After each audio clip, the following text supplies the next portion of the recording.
Сейчас вот мы по Тангиеву пример привели.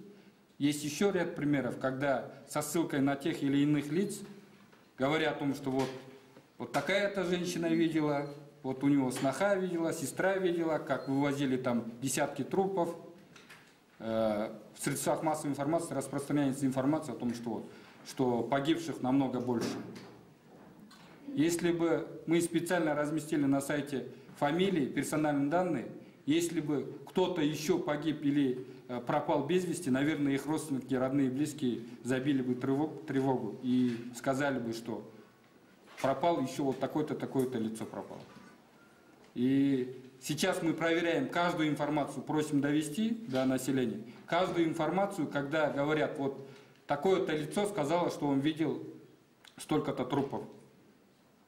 Проверяем, приходим к этим людям, они не могут не подтвердить свои слова, даже иногда отказываются, что они что-то подобное говорили. Вот пример Тангиева, вот смотрите, живой невредимый человек, мать Тангиева чуть ли не убивалась от горя в Ингушетии.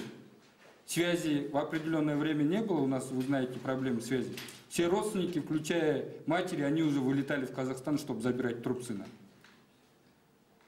Человек живой невредимый даже не находился в городе Жангузень, где якобы он погиб при массовых беспорядках.